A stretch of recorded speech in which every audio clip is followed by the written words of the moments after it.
Aku masih ingat suara langkahnya malam itu.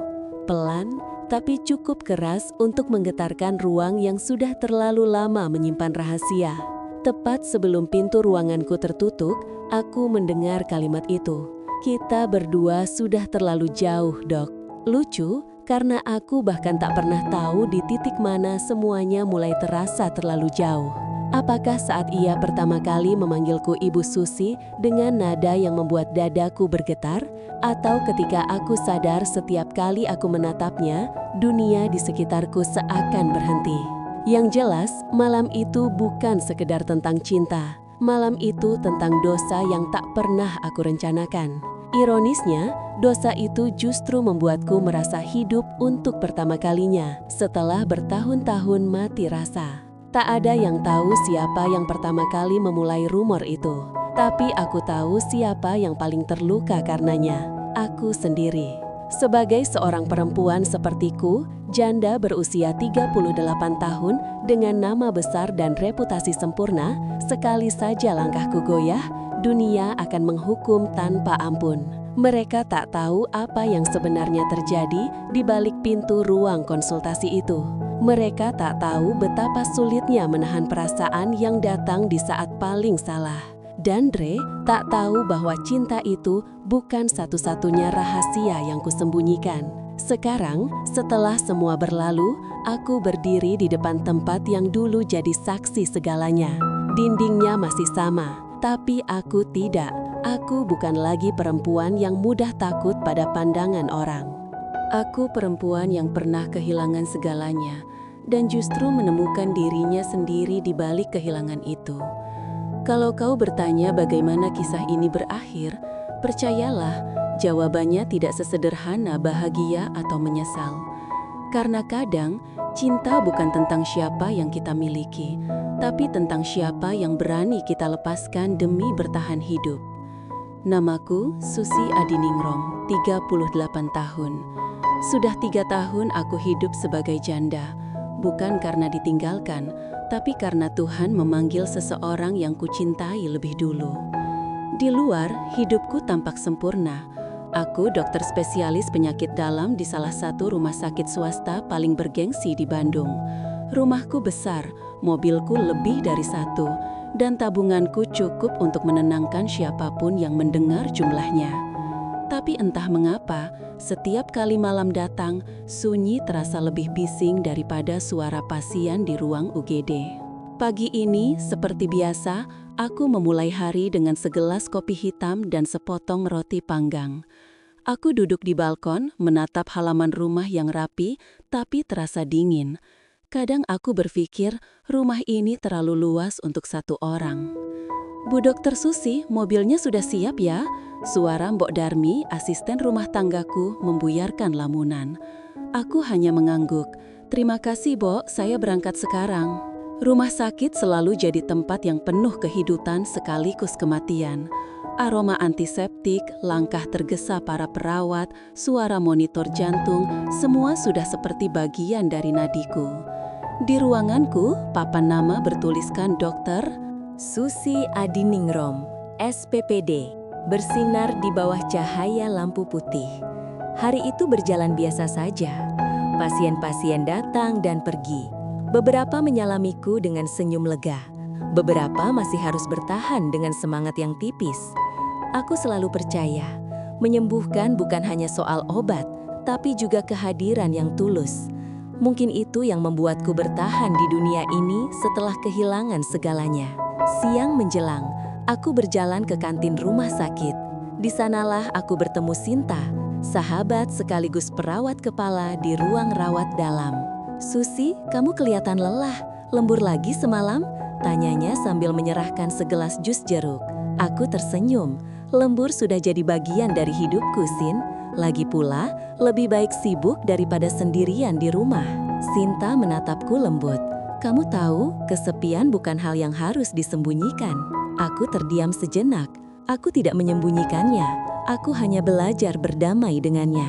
Kami tertawa kecil. Obrolan ringan itu selalu menjadi jeda kecil dalam kesibukan kami.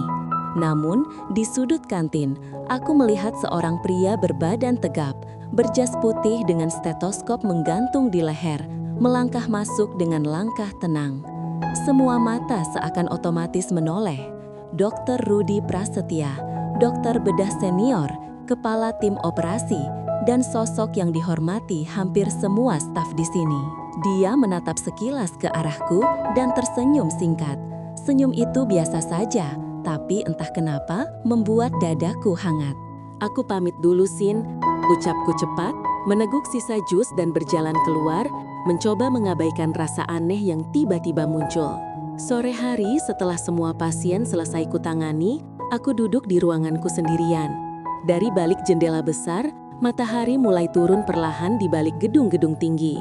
Aku memandangi pantulan bayangan diriku sendiri di kaca. Wajah itu tampak tegar, tapi di baliknya ada hati yang belum benar-benar sembuh. Aku teringat ucapan suamiku dulu di malam terakhir kami bersama. Kalau suatu hari aku pergi duluan, janji ya, kamu tetap akan menolong orang lain seperti kamu menolong aku. Janji itu yang membuatku bertahan sampai sekarang.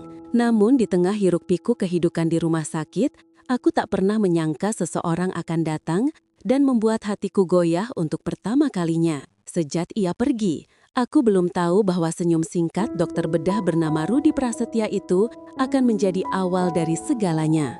Sudah seminggu berlalu sejak pertemuanku dengan dokter Rudi Prasetya di kantin rumah sakit. Aku pikir itu hanya tatapan biasa sesama rekan kerja yang saling menghargai. Tapi entah kenapa, setiap kali kami berpapasan di lorong, ada sesuatu yang membuatku menahan napas sepersekian detik. Hari itu rumah sakit sedang lebih sibuk dari biasanya. Hujan deras di luar membuat beberapa pasien masuk dengan kondisi memburuk. Aku sedang memeriksa seorang pasien lanjut usia ketika Sinta masuk tergesa. "Susi, kamu dipanggil ke ruang operasi. Ada pasien darurat, dokter. Rudi minta kamu bantu." Aku terkejut. Aku bukan bagian dari tim bedah, tapi kadang dibutuhkan untuk menangani komplikasi penyakit dalam pasien operasi. Tanpa banyak tanya, aku mengenakan masker dan masuk ke ruang operasi. Di sana, suasana tegang terasa begitu kental. Monitor berdetak cepat, para perawat sibuk. Di tengah semua itu, Dr. Rudi berdiri dengan tatapan fokus yang begitu tenang. Tekanan darahnya turun cepat, katanya padaku tanpa menoleh. "Aku tangani," jawabku spontan. Kami bekerja berdampingan dalam diam. Dalam ruang yang sunyi kecuali suara alat medis, aku bisa mendengar detak jantungku sendiri.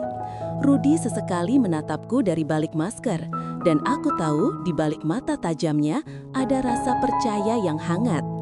Setelah beberapa menit yang terasa seperti berjam-jam, operasi berjalan lancar. Rudi melepaskan sarung tangannya dan menatapku lama. "Terima kasih, Dokter Susi. Kalau tidak ada kamu, mungkin pasien ini tidak akan bertahan." Aku tersenyum samar. "Kita hanya melakukan apa yang harus dilakukan, Dok." "Tidak," katanya pelan. "Kamu melakukan lebih dari itu." Ada hening sejenak di antara kami. Hening yang aneh, bukan canggung tapi juga bukan nyaman. Aku buru-buru melepas masker dan keluar dari ruang operasi sebelum kata-kata lain keluar dari mulutnya atau hatiku. Sore harinya, aku duduk sendirian di ruanganku. Hujan belum berhenti. Butir air menetes di jendela, menciptakan pola acak yang entah kenapa indah. Pintu diketuk perlahan. "Masuk," kataku tanpa menoleh. Suara yang kudengar membuatku terdiam. "Boleh aku duduk sebentar?" Rudi membawa 2 cangkir kopi. Aroma khasnya segera memenuhi ruangan. "Kupikir kamu butuh ini," katanya sambil meletakkan 1 cangkir di depanku. Aku ingin menolak, tapi entah kenapa jari-jariku sudah lebih dulu menyentuh cangkir hangat itu. "Terima kasih, Dok," ucapku. Ia duduk di kursi seberangku. "Kamu tahu, sudah lama aku tidak bekerja dengan seseorang yang begitu tenang di ruang operasi. Kamu luar biasa, Susi." Aku menatapnya kali ini tanpa bisa menghindar. "Aku hanya berusaha profesional, Dokter Rudi." Dia tersenyum kecil. "Boleh kita hilangkan panggilan dokternya kalau sedang tidak di ruang kerja?" Aku terdiam. Permintaan sederhana itu terasa berbeda. Sebelum aku sempat menjawab, Sinta muncul di ambang pintu membawa berkas. "Oh maaf, saya kira ibu sendiri." Rudi segera berdiri tersenyum sopan. "Tak apa Sinta, Saya hanya mengantar kopi. Ia pamit, meninggalkan aroma kopi dan keheningan yang membuat dadaku berat. Sinta menatapku dengan ekspresi yang sulit dibaca. "Susi, hati-hati ya." "Hati-hati apanya?" tanyaku pura-pura tak paham. Dia pria baik, tapi dunia kita kecil. Apapun yang terlihat bisa jadi bahan omongan. Aku menatap meja. Kata-kata Sinta seperti menampar logika yang tadi hampir goyah. Aku tahu dia benar. Aku tahu batasnya. Tapi saat menatap kembali cangkir kopi yang kini mulai mendingin, aku sadar sesuatu. Ada bagian dari diriku yang ingin merasakan hangatnya lagi. Malam itu di rumah, aku menatap bayangan hujan di kaca jendela kamarku. Telepon bergetar. Sebuah pesan singkat masuk dari Rudi. "Terima kasih sudah bantu di ruang operasi hari ini. Aku berhutang 1 kopi lagi padamu."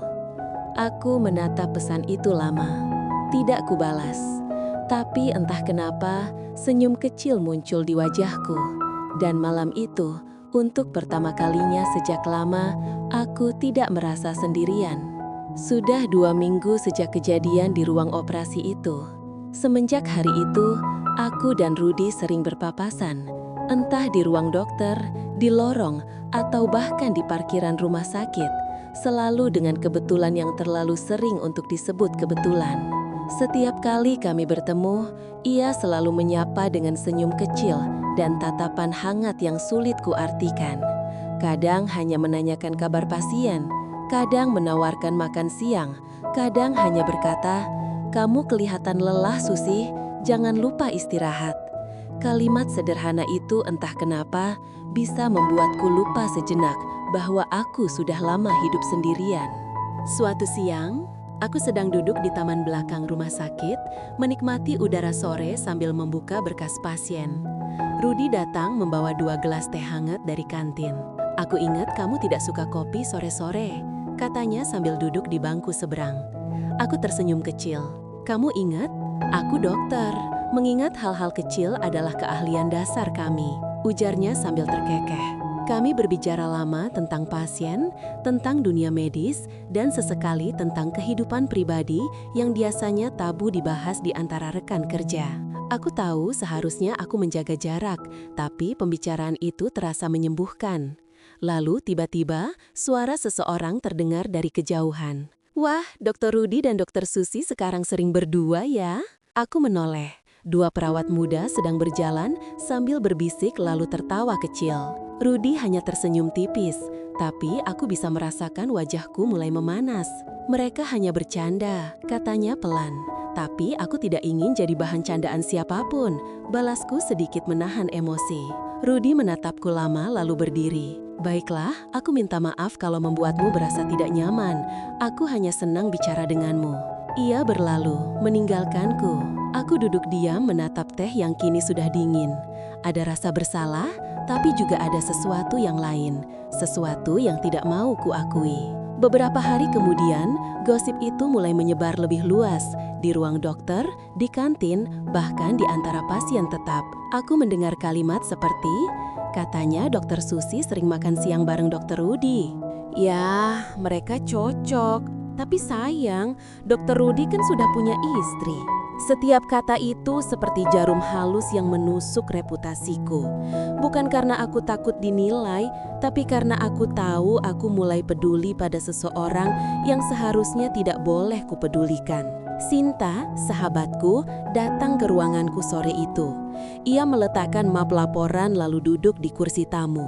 "Susi, aku tahu kamu wanita dewasa dan bisa menjaga diri, tapi gosip ini sudah sampai ke telinga direktur. Hati-hati ya." Aku terdiam. Aku tidak melakukan apa-apa. Aku tahu, tapi kadang yang terlihat cukup untuk membuat orang salah paham. Aku menatap jendela di luar. Hujan turun lagi seperti hari pertama aku dan Rudi mulai bicara lebih dari sekedar rekan kerja. Tiba-tiba pintu ruanganku terbuka. Rudi masuk dengan wajah cemas. "Susi, aku baru dengar kabar itu tentang gosip di rumah sakit." "Aku sudah dengar juga," jawabku pelan tanpa menatapnya. "Aku akan bicarakan dengan direktur. Aku tak akan biarkan namamu tercoreng." Aku berdiri, mencoba tetap tegar. Jangan, Rudy. Semakin kamu membela, semakin terlihat seolah gosip itu benar. Ia menatapku dalam diam. Hujan di luar kian deras. Dalam keheningan itu, hanya ada suara detak jam di dinding dan napas kami yang tak beraturan. Susi, katanya akhirnya, aku tidak tahu kenapa aku merasa harus melindungimu. Mungkin karena aku tahu bagaimana rasanya kesepian.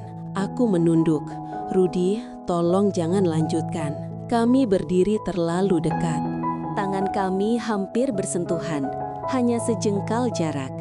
Tapi sebelum itu terjadi, aku mundur satu langkah. Aku harus pergi. Ada pasien yang harus kutangani. Aku keluar dari ruangan dengan dada berat. Aku tahu apa yang mulai tumbuh di antara kami bukan hal yang salah karena niat, tapi bisa jadi salah karena waktu dan keadaan. Malam itu di rumah, aku memandangi layar ponselku. Ada pesan masuk dari Rudy. Maaf kalau aku membuatmu sulit, tapi aku tidak menyesal sudah mengenalmu. Aku menatap pesan itu lama, lalu menutup layar.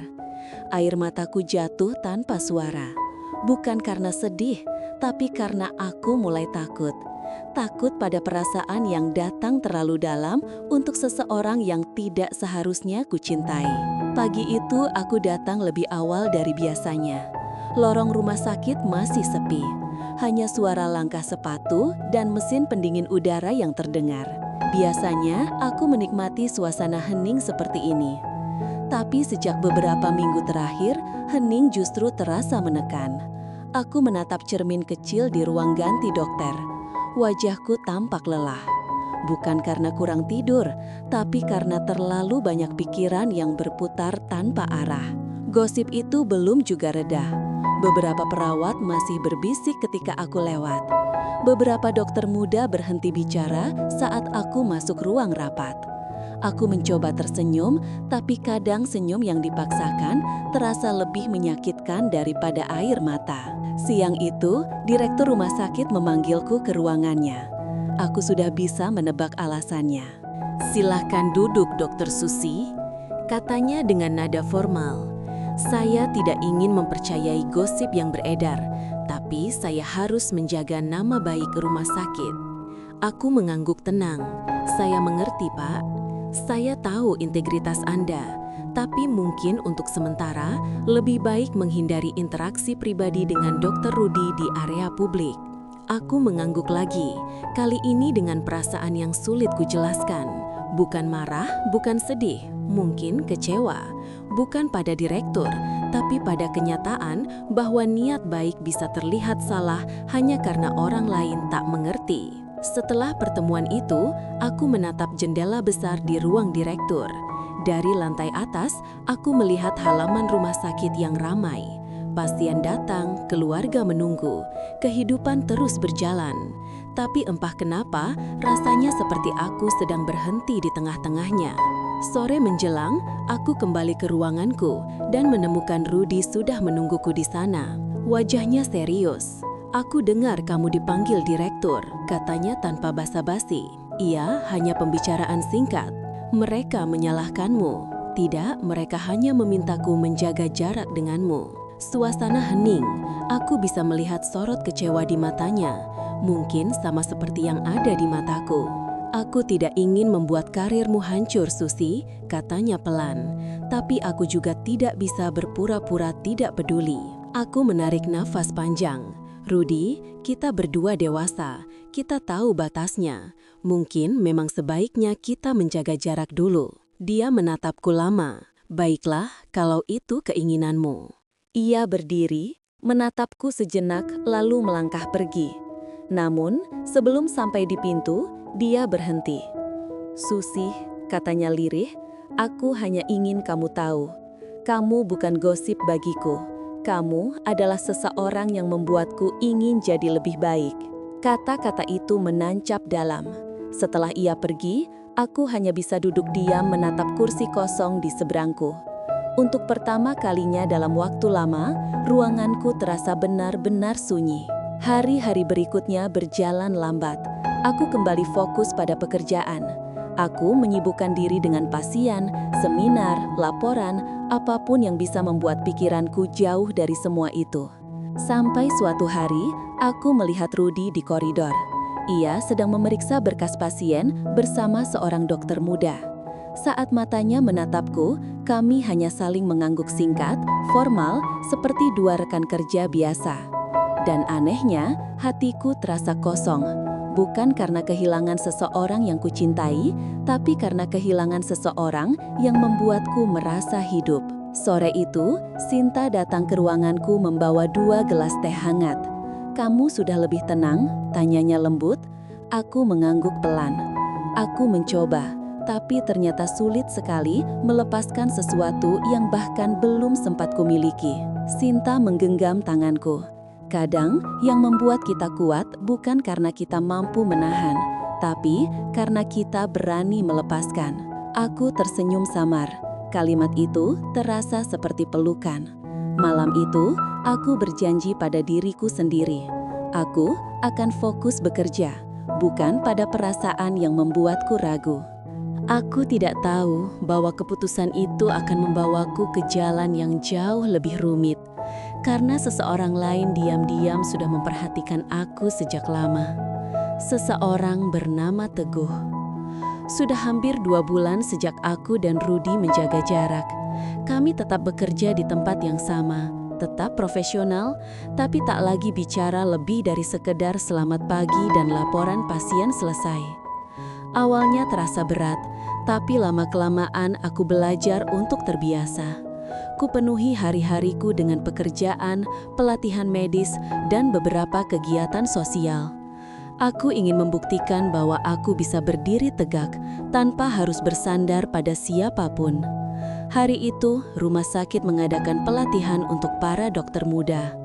Aku menjadi pembimbing salah satu kelompok, termasuk seorang dokter residen yang baru saja naik tahun kedua, Dr. Teguh Mahendra. Aku sudah sering melihatnya di lorong rumah sakit. Tinggi, berwajah tenang, dan selalu tersenyum sopan pada siapapun. Tapi baru kali ini aku benar-benar berbicara dengannya. "Selamat pagi, Susi," katanya sambil menunduk hormat. "Pagi, Dokter Teguh. Siap ikut pelatihan hari ini?" "Siap, Dok. Selalu siap kalau ibu yang membimbing," ujarnya sambil tersenyum lebar. Aku tertegun sejenak. Senyumnya seperti matahari pagi yang menembus jendela kaca rumah sakit yang dingin. Sinta yang kebetulan lewat menatapku dengan tatapan menggoda. Hati-hati Susi, anak muda sekarang cepat sekali membuat orang tersenyum," bisiknya. Aku hanya menatapnya tajam, tapi di dalam hati aku ikut tertawa. Pelatihan berlangsung lancar. Teguh menunjukkan kemampuan luar biasa. Cepat belajar, cekatan, dan punya empati tinggi terhadap pasien. Di akhir sesi, dia menghampiriku sambil membawa berkas laporan.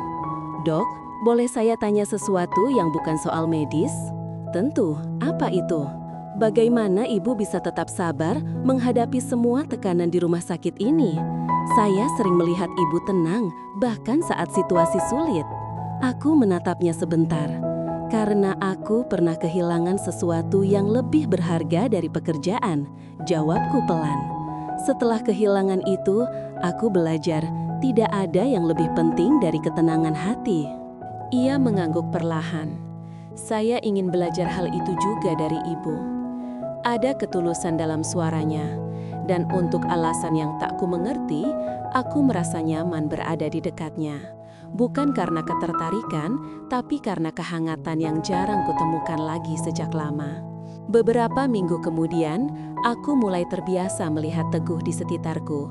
Kadang ia membantu membawa berkas pasien, kadang datang hanya untuk menanyakan pendapat medis, kadang sekadar menawarkan minuman. "Dok, saya bawakan teh hangat. Katanya ibu sering lupa minum kalau sedang kerja." "Kamu perhatian sekali," jawabku tersenyum. "Saya hanya tidak ingin ibu jatuh sakit," katanya dengan polos. Sinta yang melihat kejadian itu di ruang dokter menatapku sambil tersenyum menggoda. "Yang dulu bawain kopi, sekarang teh. Dunia memang lucu, Susi." Aku hanya menggeleng sambil tertawa kecil. "Bedanya, yang ini belum menikah, Sin," balasku bercanda. Kami berdua tertawa, tapi di dalam hati aku tahu aku mulai menikmati perhatiannya. Suatu malam, rumah sakit sedang sepi. Aku masih di ruanganku menyelesaikan laporan pasien. Tiba-tiba, listrik padam karena hujan deras di luar. Beberapa detik kemudian, cahaya dari senter menyorot ke arahku. "Ibu masih di sini?" suara Teguh terdengar. "Yah, aku belum sempat pulang."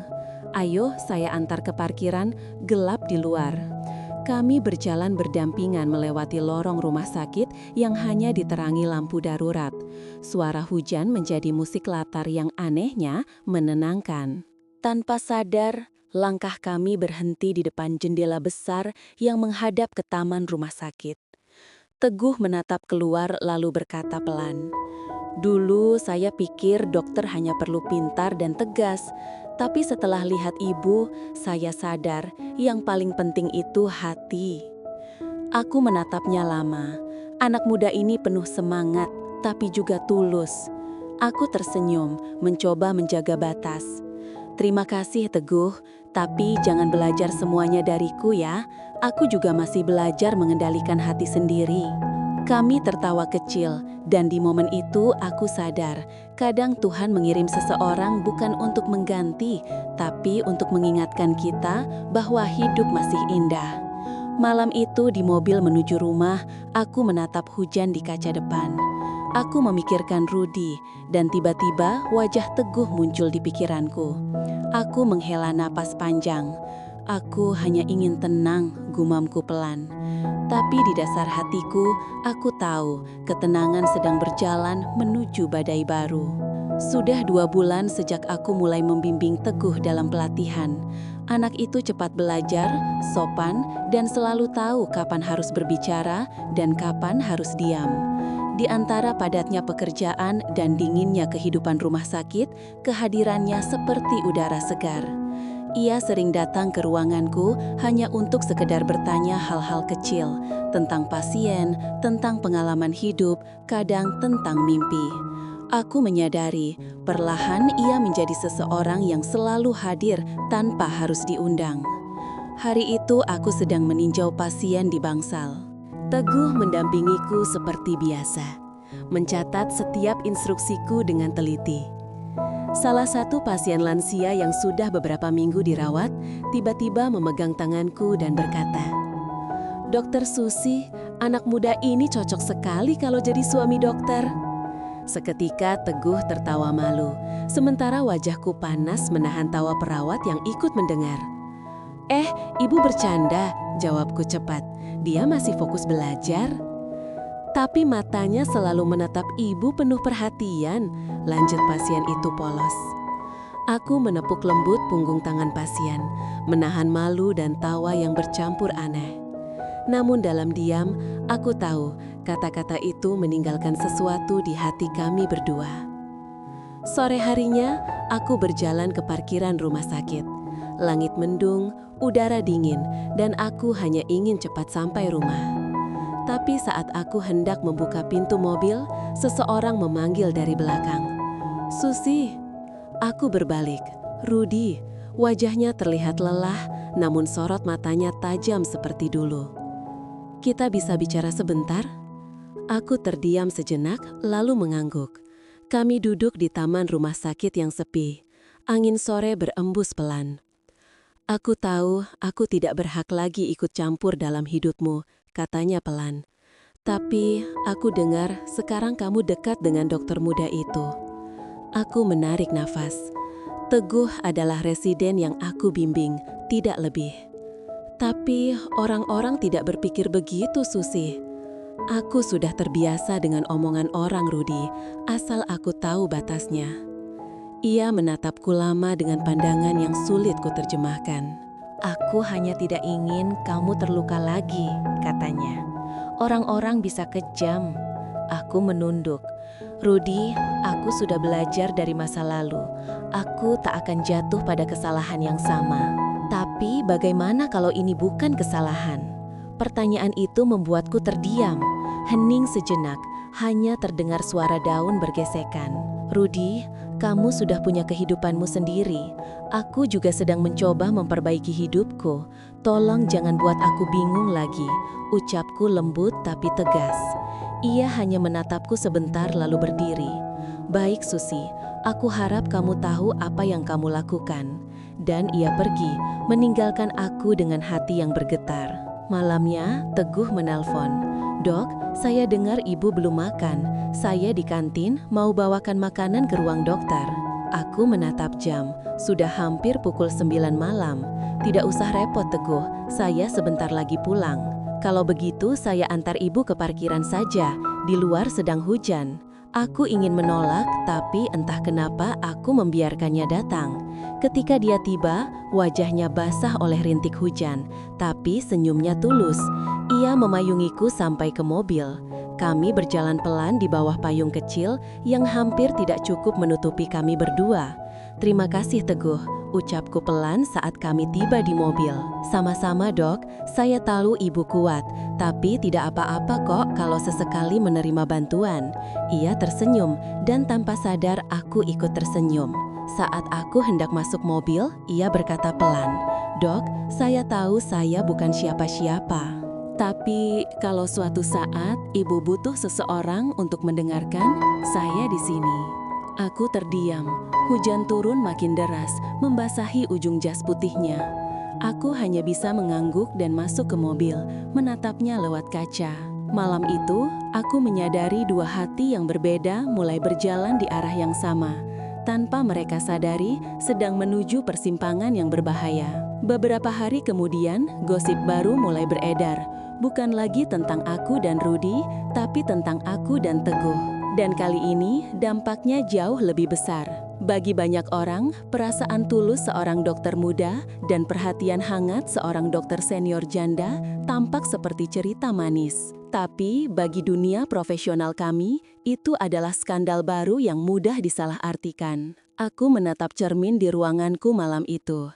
Ya Tuhan, bisikku pelan. Mengapa setiap kali aku mulai tenang, Engkau kirimkan ujian lewat cinta? Sudah seminggu sejak gosip itu beredar. Aku tidak tahu siapa yang memulainya. Mungkin dari ruang jaga, mungkin dari mulut para perawat yang tanpa sengaja mendengar pembicaraan, atau mungkin dari seseorang yang memang menunggu aku jatuh. Yang jelas, setiap kali aku berjalan di lorong rumah sakit, aku bisa merasakan tatapan-tatapan itu. Tatapan yang dulu penuh hormat, kini terasa seperti pisau dingin yang menyelidik. Katanya dokter Susi sering lembur bareng dokter Teguh sampai malam. Masa sih? Padahal dia kan jauh lebih muda. Kok bisa ya? Mungkin butuh perhatian saja setelah jadi janda. Aku tak perlu mendengar semuanya. Tatapan mereka saja sudah cukup memberitahu. Dan itu menyakitkan. Bukan karena mereka salah, tapi karena untuk pertama kalinya, aku tidak tahu apakah aku memang mulai kehilangan kendali atas hatiku. Hari itu, aku sedang meninjau pasien di ruang rawat.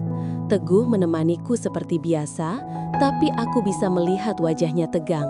Seolah dia juga mendengar gosip itu dan berusaha bersikap seolah semuanya baik-baik saja. Dok, saya dengar beberapa dokter mulai membicarakan hal-hal yang tidak benar tentang ibu. Katanya, hati-hati. Aku tahu Teguh, tapi tidak perlu dibahas. Saya tidak terima dok, mereka tidak tahu ibu seperti apa.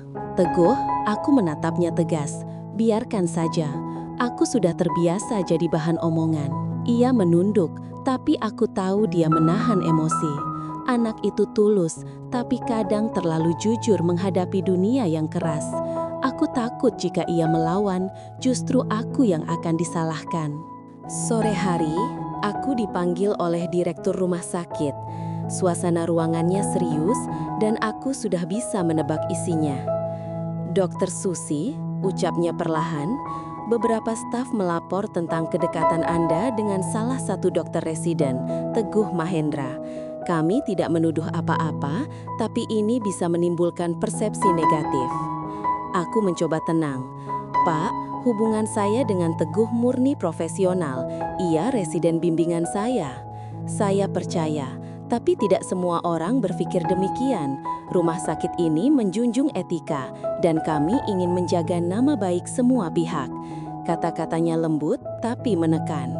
Aku mengangguk, mencoba menahan sesak di dada. Saya mengerti, Pak, saya akan mengatur jarak. Saat keluar dari ruangan itu, langkahku terasa berat. Semua perjuangan, reputasi, dan kerja keras bertahun-tahun terasa rapuh hanya karena satu hal, perasaan. Malamnya, aku duduk di ruanganku sendirian. Lampu redup, hanya suara hujan di luar yang menemaniku. Teguh tiba-tiba masuk, wajahnya muram. "Saya dengar ibu dipanggil direktur," katanya pelan. "Iya, mereka cuma mengingatkan soal etika profesional." "Saya minta maaf, Dok, semua ini gara-gara saya." "Bukan salahmu, Teguh, dunia kita memang mudah salah paham." Ia menatapku lama, ada perasaan bersalah di matanya, tapi juga ketulusan yang membuat dadaku bergetar. "Dok, izinkan saya bilang ini sekali saja. Saya benar-benar menghormati ibu. Perasaan saya bukan main-main, tapi saya juga tidak ingin menghancurkan nama baik ibu." Aku terdiam. Ada ribuan kalimat yang ingin kuucapkan, tapi hanya satu yang keluar. "Teguh, kalau kamu benar-benar menghormati aku, maka lindungi aku dengan jarak." Ia menunduk, suaranya bergetar. "Baik, Dok, tapi jarak tidak akan mengubah rasa hormat saya." Beberapa hari kemudian, aku mulai mengambil langkah. Aku memindahkan Teguh ke jadwal bimbingan dokter lain, memberi alasan agar ia bisa lebih berkembang. Ia menerimanya tanpa banyak bicara, tapi aku tahu ia terluka, dan aku juga. Namun, saat aku pikir badai akan reda, dunia kembali menunjukkan betapa tak terduganya takdir. Suatu sore, aku menerima pesan singkat dari nomor tak dikenal. "Kalau Dokter Susi tidak berhenti mendekati Dokter Teguh, kami akan laporkan ke media." Aku terdiam, tanganku gemetar, layar ponsel terasa dingin. Siapapun yang mengirim pesan itu, mereka tidak hanya ingin menjatuhkanku, tapi menghancurkan seluruh hidupku. Aku menatap jendela ruanganku. Hujan turun deras, seolah langit pun ikut menegurku. Ya Tuhan, sampai kapan aku harus diuji dengan cinta? Malam itu aku menangis, bukan karena takut pada gosip, tapi karena aku mulai lelah berperang dengan hatiku sendiri, antara menjaga nama baik dan mengikuti suara hati yang diam-diam tumbuh di tengah kesunyian. Aku tidak pernah menyangka satu pesan singkat tanpa nama bisa mengguncang hidupku begitu dalam. Malam itu aku tidak bisa tidur. Kata-kata ancaman itu terus terngiang di kepala. "Kami akan laporkan ke media." Aku membayangkan wajah orang tuaku, keluarga almarhum suamiku, dan para pasien yang percaya padaku.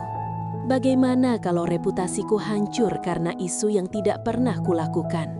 Bagaimana kalau satu gosip bisa menghapus semua kerja keras yang kubangun bertahun-tahun? Aku menatap wajahku di cermin. Mata sembab, rambut berantakan. Tapi ada sesuatu yang muncul di sana. Tekad. Selama ini aku diam, tapi kali ini aku tidak akan diam lagi. Keesokan paginya aku menemui direktur rumah sakit. "Pak, saya ingin izin melakukan klarifikasi resmi. Saya ingin menghentikan gosip ini secara profesional." Direktur menatapku dengan ekspresi canggung. "Susi, langkah itu berani, tapi bisa berisiko. Kadang penjelasan justru memperbesar rumor." "Saya tahu, Pak, tapi saya tidak bisa terus membiarkan orang lain menulis cerita yang bukan milik saya." Ia terdiam beberapa detik, lalu mengangguk. "Baiklah, kalau kamu yakin, kami akan mendukungmu." Hari berikutnya, aku berdiri di depan seluruh tim medis dalam rapat staf mingguan. Ruang rapat terasa kaku. Beberapa dokter menunduk, beberapa pura-pura sibuk dengan berkas. Aku menatap mereka satu persatu. Orang-orang yang pernah memujiku, kini memandang dengan curiga. "Saya ingin menyampaikan sesuatu," ucapku tegas. Belakangan ini beredar gosip mengenai hubungan pribadi antara saya dan salah satu dokter residen. Saya tegaskan, hubungan kami murni profesional. Tidak ada hal pribadi di luar tanggung jawab pekerjaan. Hening, tak ada yang bicara. Tapi aku bisa melihat ekspresi mereka berubah. Sebagian terkejut, sebagian malu. Saya tidak minta kalian percaya sekarang, tapi selama ini saya bekerja keras demi nama baik rumah sakit ini, dan saya akan terus melakukannya. Saya harap ke depan kita bisa lebih sibuk menyelamatkan pasien daripada membicarakan rekan kerja kita sendiri. Aku mengakhiri kalimat itu dengan suara bergetar tapi tegas. Lalu aku meninggalkan ruangan itu dengan langkah pasti meski jantungku berdegup kencang. Di luar, aku melihat Teguh berdiri di ujung lorong. Ia menatapku penuh bangga tapi juga sedih. Saya dengar semua yang ibu katakan, katanya pelan. Saya tahu ibu melindungi saya. Aku menatapnya. Aku hanya melindungi kebenaran, Teguh. Tapi kebenaran itu juga melibatkan perasaan, Dok. Aku terdiam. Ada sesuatu di matanya yang membuat dadaku sesak. Sebelum aku sempat menjawab, seorang memanggilku dari ruang gawat darurat. Dokter Susi, kami butuh bantuan cepat di UGD, pasien kritis. Aku langsung berlari tanpa pikir panjang. Begitu tiba di ruang gawat darurat, suasana kacau. Seorang pasien muda baru saja dibawa masuk setelah kecelakaan lalu lintas parah. Aku mengenakan sarung tangan, menenangkan tim medis, dan mulai bekerja. Tekanan darahnya turun, suntikan epinefrin cepat. Waktu terasa berjalan lambat. Di antara kesibukan dan keringat, aku sempat melihat Teguh di sisi lain meja berusaha membantu. Wajahnya tegang tapi fokus.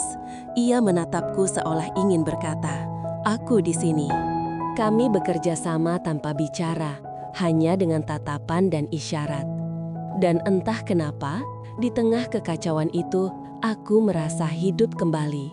Bukan karena adrenalin, tapi karena aku tahu, meskipun dunia di luar penuh prasangka, di ruang ini, aku masih menjadi diriku yang sebenarnya, dokter.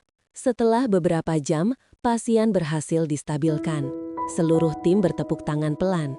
Teguh menatapku sambil tersenyum lelah. "Ibu masih yang terbaik," katanya. Aku tersenyum tipis. Aku hanya melakukan tugasku. Namun, saat aku berjalan keluar, ponselku bergetar. Satu pesan masuk lagi dari nomor tak dikenal. "Kamu pikir klarifikasi bisa menyelamatkanmu? Tunggu saja, kami belum selesai."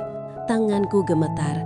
Aku menatap layar itu lama, lalu menutupnya dengan napas berat. "Baiklah," gumamku pelan. "Kalau mereka ingin menjatuhkanku, aku akan berdiri lebih tinggi." Aku menatap langit dari jendela UGD. Awan gelap masih menggantung. Tapi kali ini aku tidak takut. Karena untuk pertama kalinya, aku tahu apa yang sedang kuperjuangkan. Bukan sekedar nama baik, tapi harga diriku sendiri. Sejak malam pesan ancaman itu datang, aku tidak bisa lagi bekerja dengan tenang. Setiap kali ponselku bergetar, dadaku langsung berdegup. Setiap kali melihat seseorang berbisik di lorong, pikiranku langsung curiga.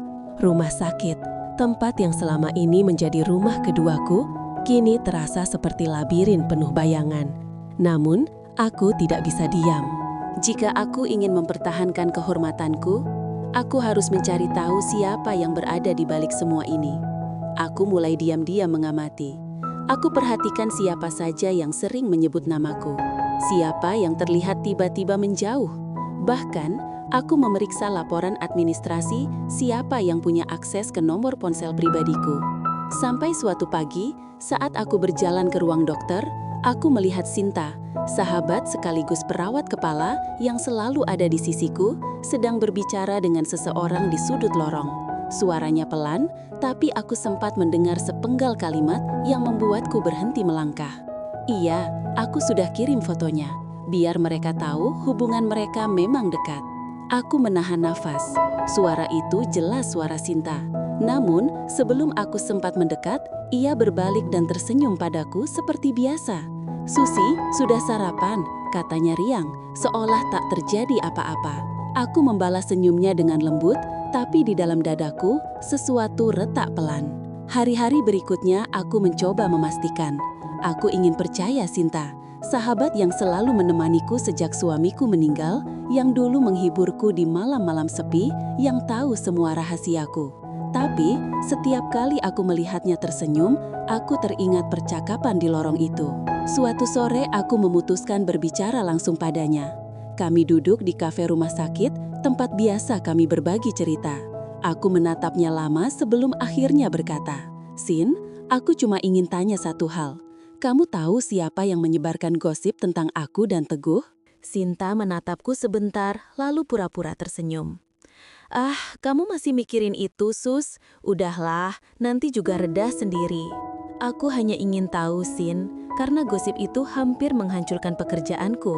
Tatapannya berubah, dari lembut menjadi dingin.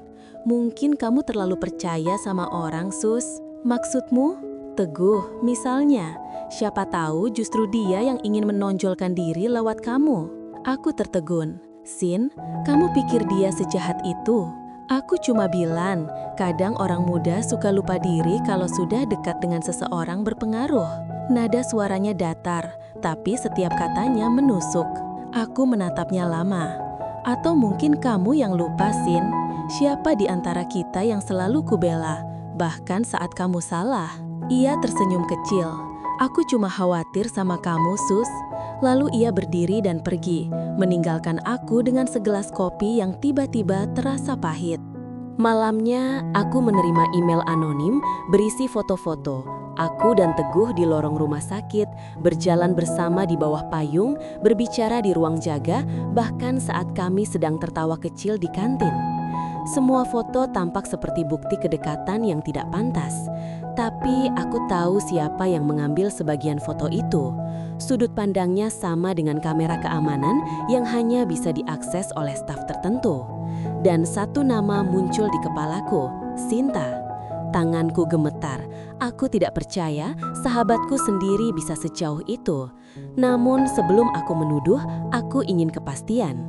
Keesokan harinya, aku memanggil staf IT untuk memeriksa log akses CCTV. Setelah beberapa jam, mereka menemukan sesuatu. "Dok, benar, ada yang sering membuka rekaman CCTV malam hari dari komputer ruang perawat. Namanya Sinta Wulandari." Jantungku seakan berhenti berdetak. Aku memejamkan mata, menahan air mata yang nyaris jatuh.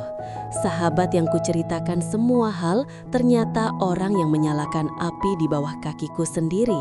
Sore itu aku menemui Sinta di ruangannya. "Kenapa, Sin?" tanyaku pelan. Ia terlihat sedikit gugup tapi masih mencoba tersenyum. "Aku lagi sibuk, ada apa?" "Aku cuma ingin tahu, apa niatmu menyebarkan fotoku?" Wajahnya menegang. "Jadi kamu sudah tahu," katanya datar. "Kenapa, Sin? Aku sudah anggap kamu keluarga." "Justru karena itu, Sus, kamu selalu punya segalanya. Nama, harta, karir, bahkan perhatian dari dokter-dokter di sini." Matanya mulai berkaca-kaca. Tapi bukan karena menyesal, lebih karena amarah yang dipendam terlalu lama. "Aku capek jadi bayanganmu. Semua orang membandingkan aku denganmu. Waktu Rudi mendekatimu dulu, aku sudah tahu kamu akan menghancurkan dia juga dengan caramu." Aku tertegun. "Jadi ini tentang Rudi?" Ia menatapku tajam. "Aku mencintainya duluan, Sus, tapi dia hanya melihat kamu." Seketika ruangan itu terasa sesak. Aku mundur selangkah, menahan diri agar tidak menangis. "Sinta, amarah tidak akan membuatmu bahagia. Aku tidak ingin bahagia. Aku cuma ingin kamu merasakan rasanya kehilangan." Ia berjalan melewatiku dan keluar ruangan. Aku berdiri mematung, seperti tubuhku kehilangan tulang. Malam itu aku duduk di mobil memandangi langit yang gelap.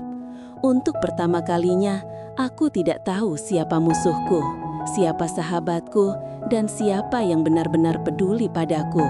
Yang aku tahu hanya satu, aku harus bertahan.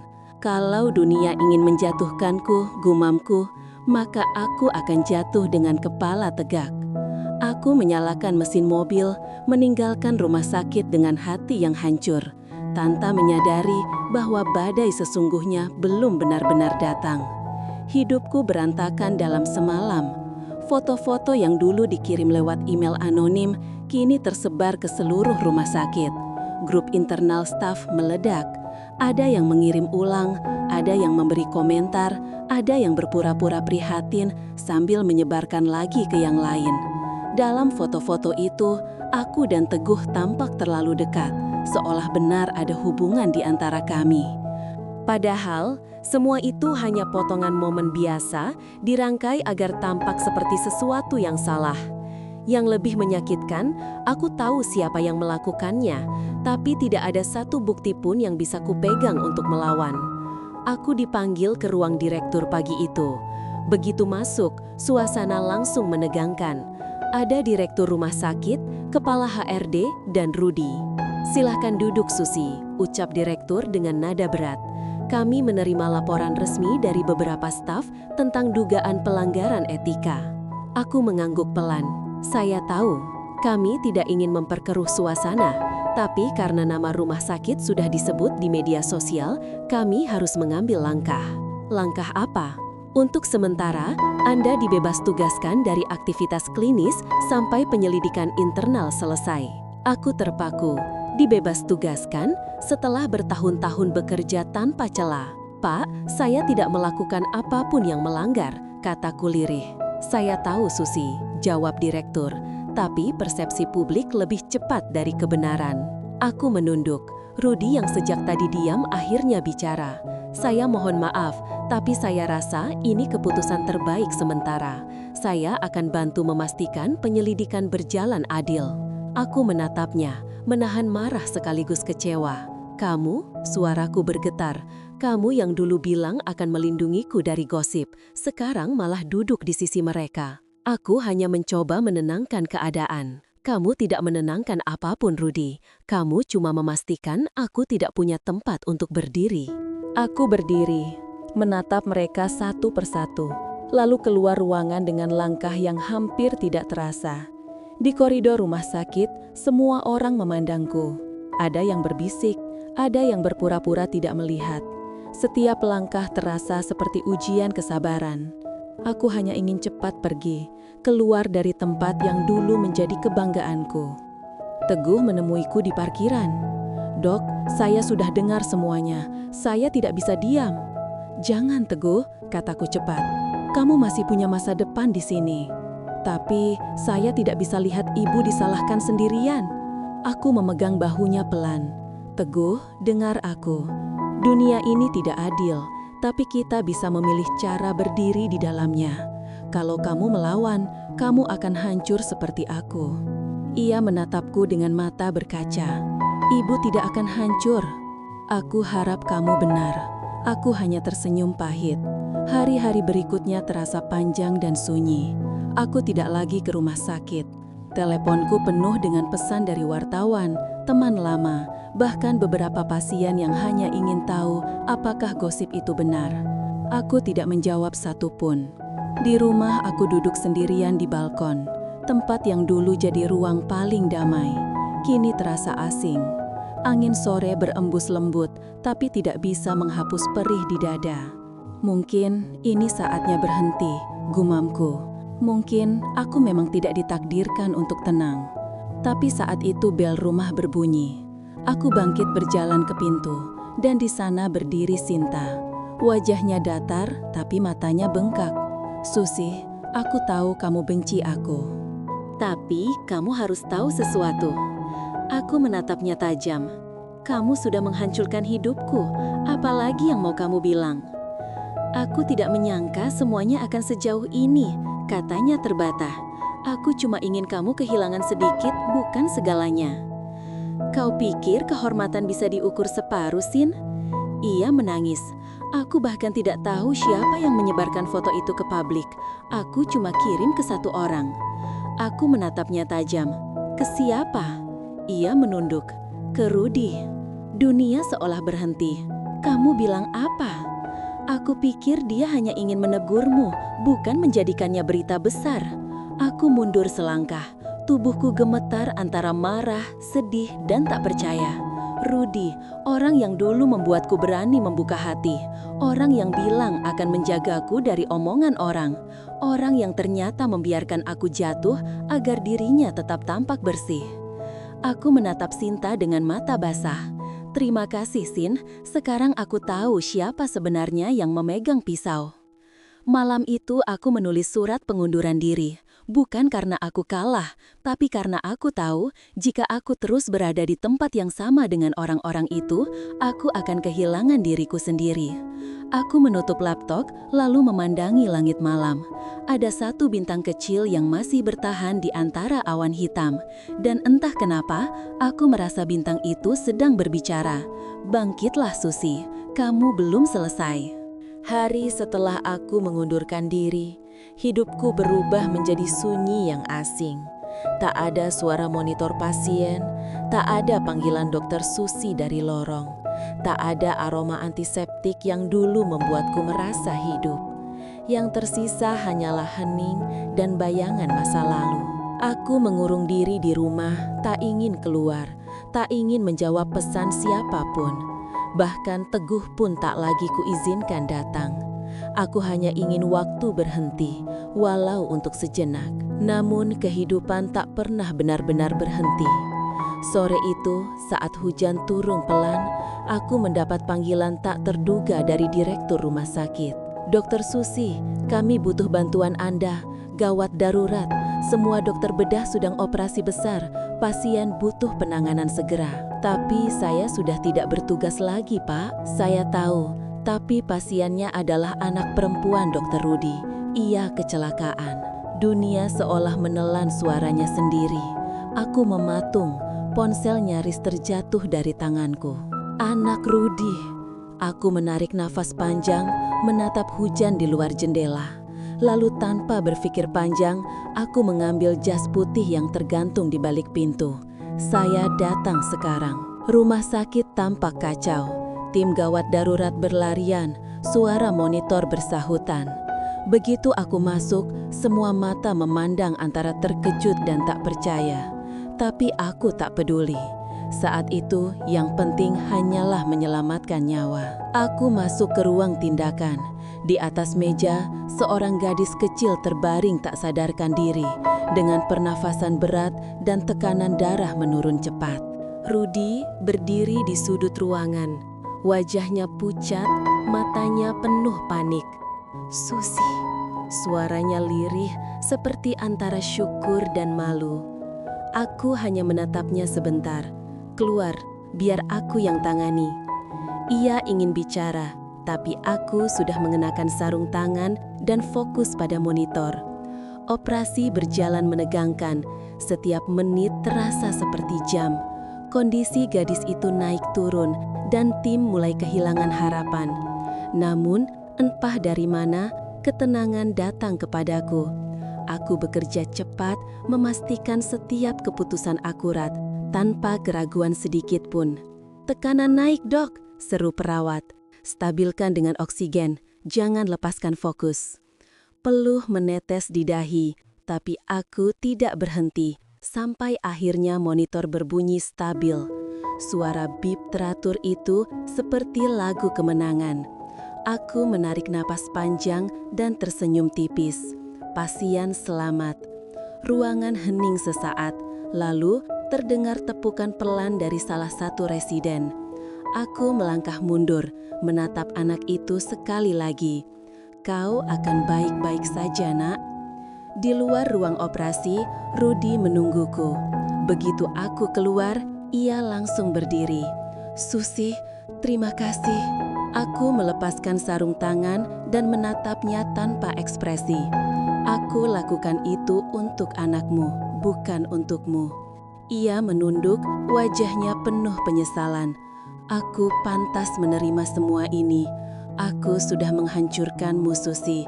Tapi melihat kamu tadi, aku sadar aku sudah kehilangan sesuatu yang jauh lebih berharga dari karir." Aku menatapnya lama. "Rudi, setiap pilihan punya harga. Kau memilih nama baikmu. Aku memilih kejujuranku. Sekarang kita berdua membayar." Ia hampir menangis, tapi aku sudah melangkah pergi. Di ujung lorong, Teguh berdiri diam mengenakan jas dokter, menatapku dengan mata yang basah. "Saya tahu ibu akan datang," katanya lirih. "Bagaimana kamu tahu?" "Karena orang yang punya hati sekuat ibu tidak akan pernah meninggalkan siapapun. bahkan orang yang pernah menyakitinya. Aku tersenyum kecil. Untuk pertama kalinya setelah sekian lama, dadaku terasa hangat lagi. Keesokan harinya, aku mendapat panggilan lagi dari direktur.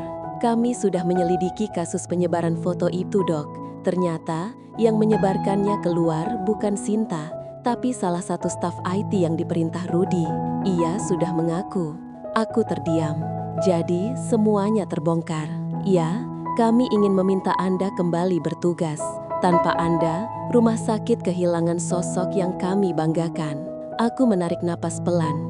Saya akan berpikir dulu, Pak. Setelah menutup telepon, aku duduk termenung di taman kecil rumahku. Hujan sudah berhenti. Langit sore berwarna lembut, seperti menenangkan luka yang selama ini tak sempat sembuh. Teguh datang membawa 2 cangkir kopi. Kami duduk bersebelahan tanpa banyak kata. Lalu ia berkata, "Mungkin luka memang tidak bisa dihapus, tapi bisa dijadikan alasan untuk tumbuh." Aku menatapnya. Ada ketulusan di matanya, sesuatu yang berbeda dari semua lelaki yang pernah ada dalam hidupku. "Kamu selalu bisa membuat segalanya terasa sederhana, Teguh." Ia tersenyum malu. "Kalau begitu, biarkan saya tetap ada di dekat Ibu. Meski hanya untuk mengingatkan bahwa Ibu pantas bahagia." Aku tak menjawab, tapi untuk pertama kalinya aku tak merasa sendirian lagi. Sudah seminggu berlalu sejak semua kebenaran terungkap. Namaku perlahan dibersihkan. Direktur rumah sakit sendiri datang ke rumahku membawa surat permintaan maaf resmi, disertai tawaran untuk kembali bekerja, bahkan dengan posisi yang lebih tinggi dari sebelumnya. Tapi anehnya, aku tidak langsung menjawab. Aku hanya tersenyum dan berkata, "Terima kasih, Pak. Izinkan saya memikirkannya." Karena untuk pertama kalinya dalam hidupku, aku ingin memutuskan sesuatu bukan karena dunia menuntut, tapi karena hatiku yang memilih. Hari-hariku kini lebih sederhana. Setiap pagi aku menyiram bunga di halaman, membaca buku di teras, dan kadang menerima pesan singkat dari Teguh. "Selamat pagi, Dok. Jangan lupa sarapan." Kopi sore sudah siap di kantin, kalau Ibu rindu aroma rumah sakit. Pesan-pesannya selalu singkat tapi hangat, dan entah kenapa setiap kali membaca namanya muncul di layar, aku tersenyum tanpa sadar. Namun, di balik kehangatan itu, ada bayangan yang masih menunggu untuk dihadapi, Rudy. Sore itu aku memutuskan untuk menemuinya. Aku datang ke rumah sakit bukan sebagai dokter, tapi sebagai seseorang yang ingin menutup masa lalu dengan tenang. Lorong-lorong itu masih sama, tapi rasanya berbeda. Bukan lagi tempat yang menekan, melainkan ruang kenangan yang sudah kuikhlaskan. Rudy menatapku dari ujung ruangan. Wajahnya tampak lelah, jauh dari sosok berwibawa yang dulu ku kenal. "Susi," katanya pelan, "aku tak punya hak memintamu memaafkan aku, dan aku tak berniat menghakimi." "Rudy," jawabku tenang, "aku hanya ingin melepaskan beban yang bukan milikku." Ia menunduk. "Aku kehilangan semuanya, jabatan, nama, bahkan kepercayaan anakku." Aku menatapnya lama lalu berkata pelan, "Mungkin ini cara Tuhan menegur kita. Aku dengan kesombonganku dan kamu dengan rasa takutmu. Tapi setidaknya kita masih hidup untuk belajar." Rudy mengangguk, air matanya menetes tanpa suara. Aku menepuk bahunya sebentar lalu pergi tanpa menoleh lagi. Itu pertemuan terakhir kami. Beberapa hari kemudian, aku mendapat panggilan dari direktur lagi. "Kami akan membuka divisi baru, Dok, Pusat Rehabilitasi Pasien Jantung. Kami ingin Anda memimpinnya." Aku terdiam. Mimpi lama yang dulu sempat kutulis di jurnal pribadiku.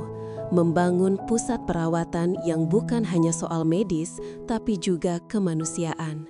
Kini tiba-tiba terbuka di depan mata. "Apakah saya boleh membentuk tim sendiri?" tanyaku. "Tentu, rumah sakit sepenuhnya mempercayakan proyek ini pada Anda." Aku menatap langit-langit, menarik napas panjang. Mungkin inilah kesempatan yang selama ini Tuhan simpan untukku. Malamnya aku duduk di taman rumah menatap bintang yang mulai muncul. Teguh datang membawa selembar kertas di tangannya. "Ini dok, saya bantu buatkan konsep awal pusat rehabilitasi kalau ibu jadi menerima tawaran itu." Aku membaca cepat. Isinya rapi, penuh ide segar. Tapi ada satu tulisan kecil di pojok bawah. "Karena setiap hati yang patah pun berhak untuk disembuhkan." Aku tersenyum. "Teguh, kamu ini selalu tahu cara membuat orang lain percaya lagi pada hidup." Ia tertawa kecil. "Kalau begitu, izinkan saya membantu ibu membangun tempat yang bisa menyembuhkan lebih banyak orang, termasuk ibu sendiri." Kami terdiam sejenak. Angin malam berembus pelan, dan untuk pertama kalinya sejak lama, aku merasa damai. Aku menggenggam cangkir teh hangat dan berkata, "Baiklah Teguh, kita mulai dari awal, tanpa bayangan masa lalu." Keesokan paginya, aku mengenakan jas putihku lagi. Bukan sebagai dokter yang disorot media, bukan sebagai janda kaya yang diperbincangkan, tapi sebagai Susi, seorang perempuan yang kembali berdiri di jalannya sendiri. Begitu melangkah ke rumah sakit, seluruh staf menyambutku dengan tepuk tangan kecil. Di antara mereka, aku melihat Sinta berdiri di belakang dengan mata berkaca. Aku menghampirinya. "Sin, terima kasih sudah datang." Ia menunduk. "Aku cuma ingin bilang, maaf Sus." Aku tersenyum lembut. "Kamu sudah cukup menebusnya dengan datang ke sini. Kita mulai dari awal ya." Ia menangis pelan dan kami berpelukan lama. Semua rasa marah dan kecewa yang dulu terasa berat, kini menguap perlahan. Sore itu, setelah semua selesai, aku berdiri di balkon lantai rumah sakit. Tempat pertama aku bertemu Teguh. Ia datang membawa 2 cangkir kopi lagi. "Kopi sore dok, seperti dulu?" tanyaku. "Tapi kali ini tanpa rahasia," jawabnya tersenyum. Kami menatap matahari tenggelam di balik gedung dalam diam yang indah.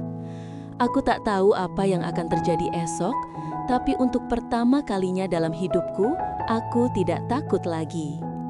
6 bulan berlalu. Gedung baru rumah sakit kini berdiri gagah di sisi timur, dengan papan nama berwarna putih perak, bertuliskan Pusat Rehabilitasi Jantung, Rumah Harapan. Setiap kali aku melangkah ke dalamnya, dadaku terasa hangat. Bukan karena bangunannya megah, tapi karena tempat ini lahir dari luka dan cinta yang akhirnya menemukan tujuan. Tim kecilku bekerja dengan semangat luar biasa. Ada Sinta yang kini menjadi koordinator pasien. Wajahnya cerah lagi, tak lagi dibayangi rasa bersalah.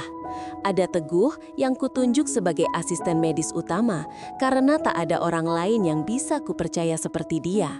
Dan setiap hari aku melihat pasien-pasien datang dengan wajah cemas lalu pulang dengan senyum yang tak ternilai. Mungkin beginilah seharusnya hidup. Bukan tentang seberapa tinggi kita berdiri, tapi seberapa banyak hati yang bisa kita pulihkan di sepanjang jalan. Suatu sore, aku duduk di ruang konsultasi memandangi foto di dinding. Aku, Sinta, dan seluruh tim tersenyum di bawah papan Rumah Harapan. Lalu, Teguh datang membawa 2 cangkir kopi, kebiasaannya yang tak pernah hilang. "Masih suka kerja tanpa jeda dok," katanya sambil meletakkan kopi di meja. Aku tersenyum. Aku cuma belum terbiasa dengan tenang. Setelah semua yang terjadi, rasanya aneh kalau tidak berjuang. Ia duduk di kursi seberang. "Tenang bukan berarti berhenti dok. Kadang justru saat tenang, kita baru benar-benar tahu kemana arah langkah kita." Aku menatapnya. Kata-katanya sederhana, tapi seperti menembus ke tempat paling dalam di hatiku. Sudah lama aku tak merasa sedekat ini dengan seseorang, bukan karena hasrat, tapi karena nyaman. "Kamu tahu Teguh," kataku pelan, "tempat ini tidak akan ada kalau bukan karena kamu." Ia tersenyum kecil. "Saya cuma bantu sedikit." "Tidak, kamu bantu aku percaya lagi." Teguh menatapku diam. Lalu ia berdiri, berjalan mendekat dan menatapku lembut. Untuk sesaat, waktu seperti berhenti. "Saya tidak pernah ingin menggantikan siapapun di hidup ibu," katanya pelan. Saya hanya ingin menjadi seseorang yang bisa membuat ibu tersenyum lagi setiap pagi. Aku menunduk, menahan air mata yang tiba-tiba menghangat di sudut mata. Kamu sudah melakukannya, Teguh. Ia mengulurkan tangan, menggenggam tanganku dengan perlahan. Hangat, tenang, tanpa janji muluk. Dan seperti kesepakatan tanpa kata, kami berdua tahu cinta yang tumbuh kali ini bukan tentang kehilangan atau kesepian, tapi tentang kedewasaan dan ketulusan. Beberapa minggu kemudian, Rumah Harapan mengadakan peresmian resmi. Direktur rumah sakit datang, begitu juga para pejabat dan media. Aku berdiri di podium dengan mikrofon di tangan, melihat ratusan wajah yang menatap penuh haru. Tempat ini, kataku, tidak lahir dari ambisi, tapi dari luka. Luka yang dulu ingin kusembunyikan, tapi akhirnya mengajarkan bahwa setiap hati yang retak pun bisa menjadi sumber kekuatan. Aku menatap Sinta, lalu Teguh yang berdiri di barisan depan. Rumah Harapan bukan sekedar gedung. Ini tempat di mana setiap orang, dokter, pasien, atau siapapun bisa belajar satu hal. Bahwa cinta sejati bukan tentang siapa yang memiliki, tapi siapa yang bertahan bersama, bahkan saat segalanya runtuh. Tepuk tangan menggema, tapi aku hanya tersenyum kecil. Karena bagi diriku, momen itu bukan kemenangan, melainkan akhir dari perjalanan panjang menuju kedamaian. Sore harinya, setelah semua tamu pulang, aku berdiri di balkon lantai 2 gedung baru itu. Teguh datang berdiri di sampingku tanpa suara. Langit berwarna jingga, matahari perlahan tenggelam di balik pepohonan. "Cantik ya," katanya lirih. "Iya," jawabku. Tapi bukan karena langitnya.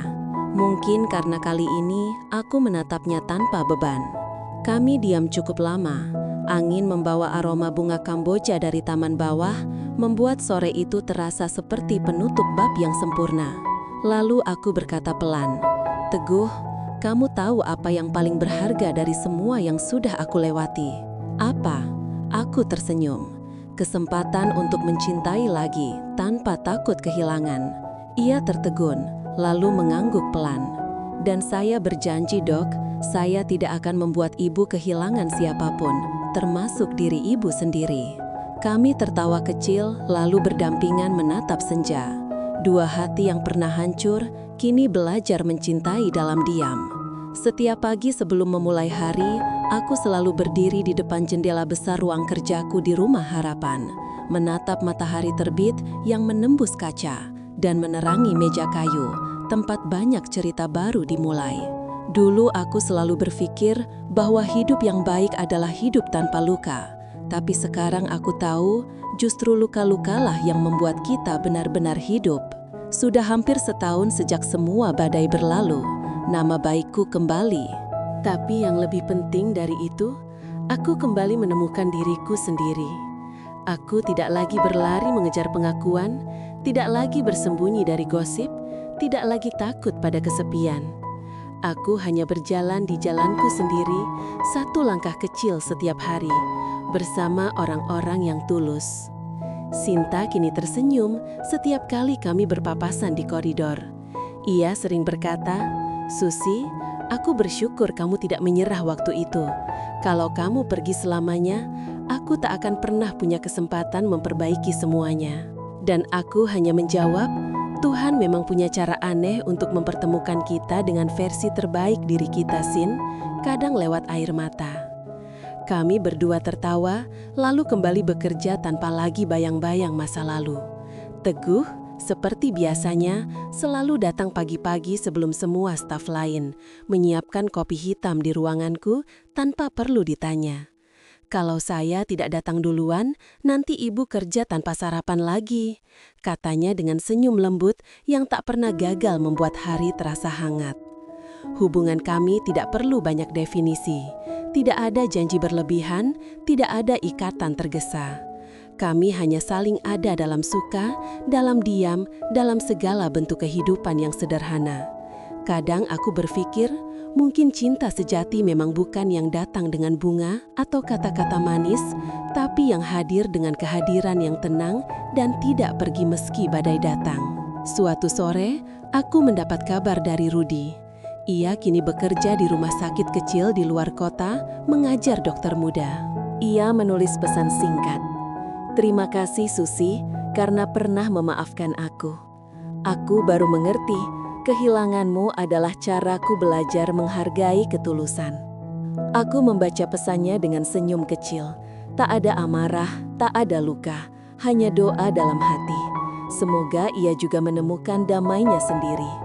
Hari demi hari, Rumah Harapan semakin ramai. Setiap pasien yang pulih selalu meninggalkan sepucuk surat kecil di laci resepsionis. Isinya beragam, tapi intinya selalu sama. "Terima kasih sudah membuat kami percaya lagi pada kehidupan." Dan setiap kali aku membaca surat-surat itu, hatiku bergetar. Karena aku tahu mereka bukan hanya berbicara tentang tempat ini, tapi juga tentang aku. Perempuan yang dulu nyaris hancur, tapi memilih untuk sembuh. Perlahan, tapi pasti. Satu sore yang cerah, aku duduk di taman belakang rumah sakit di bawah pohon kamboja tua. Angin lembut berembus, daun berguguran pelan. Teguh datang membawa buku jurnal lamaku yang entah bagaimana ia temukan. "Ini milik ibu kan?" Di halaman terakhir ada tulisan tangan yang belum selesai. Aku tertawa kecil. "Iya, itu jurnal yang kutulis waktu aku masih takut hidup. Boleh saya baca?" Aku mengangguk. Ia membuka halaman terakhir. Tulisan tanganku berhenti di kalimat, "Aku ingin hidup tanpa rasa takut, tapi entah bagaimana caranya."